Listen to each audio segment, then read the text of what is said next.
Now, are you a bike rider, or do we have to ask you? Well, I have one. Okay. I have a pocket rocket. Rocket. I've had it since 19...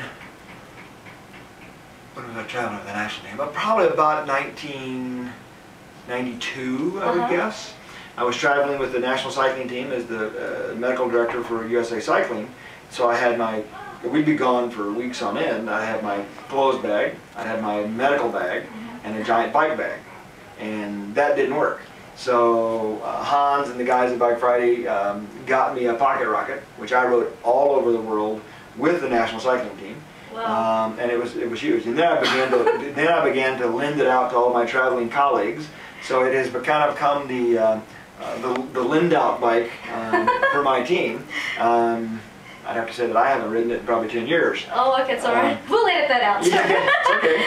That's okay. But I mean, we found that people like me, women, have been able to fit much better on a small wheel bike. Sure. Like you said, so sure. But it's not all. It's not just because of the small wheels. It sounds like you need extra consideration. It's not just because it's not sexual at all. It's not gender related. It's really size related. Yes. Yeah. It's really size. There are small men, and we did a bike fit recently on a 6'4" woman.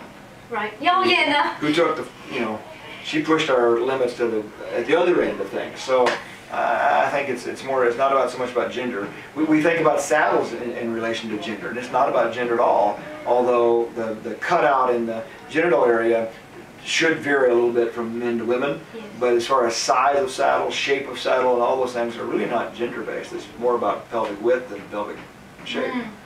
So those are just, I mean, I can launch off after that, but I can't. When I was in Europe with my Bike Friday and with all the world championships and all these things, and the European mechanics found it very clever, and they always wanted it because they could fold it up and put it in their van for the races where they don't necessarily have access to vehicles, so they needed to get around. So they thought the Bike Friday was very clever.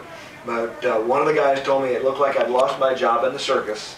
Oh yeah. And they let me keep my bike. Yeah, you had all that. Well, she's on half a bike. Where's the rest of your bike?